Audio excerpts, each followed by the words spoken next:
Hello hi नमस्कार जय जगन्नाथ। आशा करुँची आपण मैंने बहुत भलरे थे। मुझे जगन्नाथ कृपार बहुत भलरे अच्छी। आपण मैंने भावुवे मुझे रेडी होगी एत सका सका कुआड़े बाहरी। तो आपण मैंने यहाँ जानी जगन्नाथ बिना अनुमति रे आमे गोटे पाद आग को दे पारू कहीं सी ही आम दुनिया को चलाउंट आउ जना अच्छी कि आमको कौ रास्त जीवार अच्छी आ कौ रास्त जीवार ना।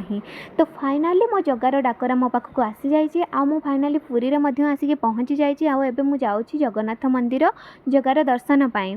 तो एक्चुअली मु बहुत दिन जगह उपर बहुत रागिकी थी कहीं मु गोटे मानसिक रखी थी कि मोर यही कामटा हो गले मु तोर दर्शन करने जीवी बट अनफॉर्चुनेटली से कामटा मोर हो पारानी से मुझे बहुत रागिकी हेले कौन करी जगा जदि से कामटा मोर न करैछि ताले किछि ना किछि रिजन थिबो से करेनी मे भी आगो को मो पई किछि भल हबार अछि से कामटा मोर हो पारानी।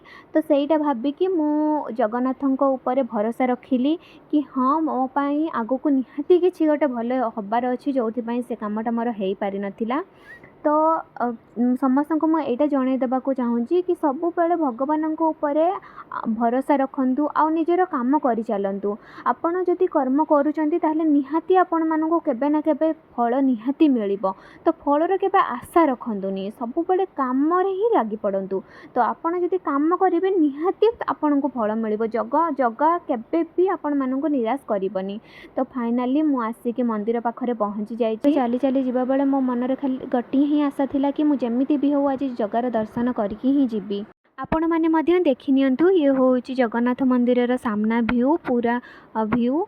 तो आपण मैंने जानी थे कि एबे सारिटा जाक द्वार खोला रोचे। तो आपण मैंने कौ द्वार भीतर को जाई जगार दर्शन करें। आईटा हूँ सिंह द्वार जो पाखरे आमर रथ रखा जगन्नाथ को प्रार्थना करी मन भितर तांकर मंत्र उच्चारण करी स्टार्ट कर देथिले मंदिर परिक्रमा। जमिति कि आपण मैंने जानी थे कि जगन्नाथ मंदिर जाई मंदिर परिक्रमा करबा निहाती दरकार कहीं मंदिर परिक्रमा करने द्वारा निजर मनस्कामना पूर्ण होता है आ मन को बहुत शांति मिलता है। आपण मैंने सिंह द्वार भितर प्रवेश करी मंदिर परिक्रमा करें।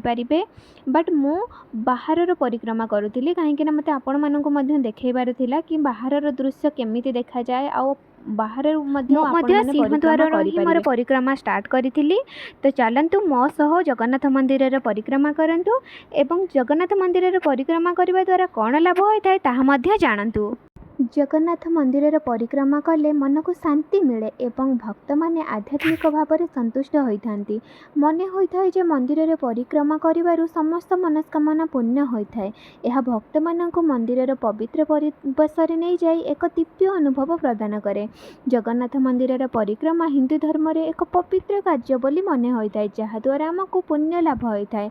आपण मैंने चाहिए मंदिर सिंह द्वार प्रवेश करी चारि पाखरे परिक्रमा करें किंबा आपण बाहर परिक्रमा करें। बाहर चारिपटे आपण बुली परिक्रमा करें एवं परिक्रमा करुवा समय स्वच्छ मन निजर भक्ति आ प्रार्थना को जगन्नाथ प्रति रखिथिबे एवं तांको नाम उच्चारण करी पूरा परिक्रमा समाप्त करेंगे। कहीं आम हिंदू धर्म रे एटा माना जाय थाए कि आमे जदि जगन्नाथ पाखक जाई स्वच्छ मनरे प्रार्थना करी किछि मागुचु ताहले आमको केबे भी खाली हाथ रे फेरिबाकू पड़ेनी। काहार भक्ति को सी केबे भी निराश करे नाही कहीं सी हूँ जगतर नाथ जगन्नाथ केमिति भक्तर डाक से शुणबनी वर्षक जाक कहीं केते दूर धाई आसती तार भक्त मैंने दर्शन करने एवं ता पाखरे मोर एतिकी प्रार्थना समस्ते सबुबले खुशी रे रुहंतु आ भलरे रुहंतु।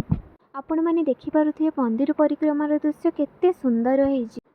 सबु किछि जगन्नाथंक पई ही संभव हो पारि जेहेतु आमे ओडिशा रे रहूचु जगन्नाथ धाम रे रहूचु। तो आम जगन्नाथ पई आमे निजको बहुत गर्व अनुभव करूँ कहीं आमे जदि दुख रे रहू कि खुशी रे रहू आमे सबुबले जगन्नाथंक ही डाकी थाउ कहीं आज जदि आमको सी दुख दउचंती ताहले आमर सेही भरोसा थाए कि आउ किछि दिन पर सी आमको खुशी मध्य देबे।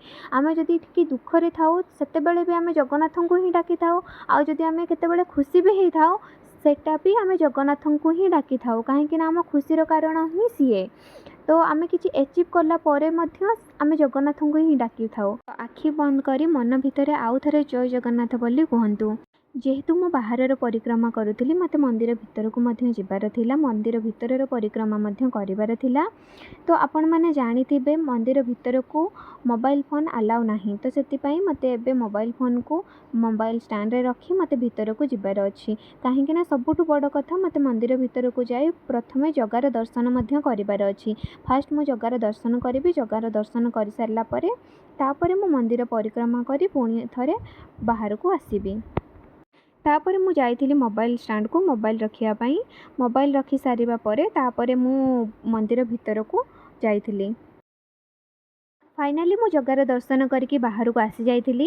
ଆଉ ବାହାରକୁ ଆସିବା ପରେ ମୁଁ ପ୍ରଥମେ ଯାଇଥିଲି ଫୋନ୍ ଷ୍ଟାଣ୍ଡରୁ ମୋ ଫୋନ୍ ନେଇ ଆସିଥିଲି।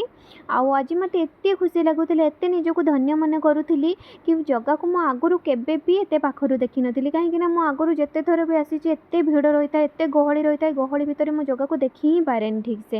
ତ ଆଜି ଏତେ ପାଖରୁ ତାକୁ ଦେଖିକି ମୋତେ ବହୁତ ଖୁସି ଲାଗିଲା।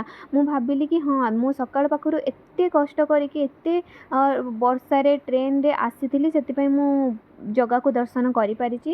ଜଗାକୁ ଦର୍ଶନ କରିବା ପରେ ମୁଁ ଯାଇଥିଲି ସେଠି ତା'ର ଅବଢ଼ା ମଧ୍ୟ ଖାଇଥିଲି। ଅବଢ଼ା ଖାଇସାରିଲା ପରେ ମୁଁ ତା'ର ପୁରା ପରିକ୍ରମା ମଧ୍ୟ କରିଥିଲି। ଆଉ ସବୁଠୁ ବଡ଼ କଥା, ଯଦି ଆପଣ କେବେ ବି ଜଗନ୍ନାଥ ମନ୍ଦିର ଆସୁଛନ୍ତି, ଜଗାକୁ ଦର୍ଶନ କରୁଛନ୍ତି, ଜଗାକୁ ଦର୍ଶନ କରିସାରିଲା ପରେ ଆପଣ ଲକ୍ଷ୍ମୀ ମାଆଙ୍କୁ ମଧ୍ୟ ଦର୍ଶନ କରନ୍ତୁ। ତ ଲକ୍ଷ୍ମୀ ମାଆଙ୍କୁ ମଧ୍ୟ ମୁଁ ଯାଇକି ଦର୍ଶନ କରିଥିଲି ଆଉ ତାଙ୍କ ପାଖରେ ଦୀପ ମଧ୍ୟ ଜାଳିଥିଲି। ଆଶା କରୁଛି ମୋ ଭିଡ଼ିଓ ଆପଣମାନଙ୍କୁ ବହୁତ ଭଲ ଲାଗିଥିବ। ତ ସେଥିପାଇଁ ଗୋଟେ ଲାଇକ୍ କରନ୍ତୁ, ସେୟାର କରନ୍ତୁ ଆଉ ସବସ୍କ୍ରାଇବ୍ କରନ୍ତୁ। ଜୟ ଜଗନ୍ନାଥ।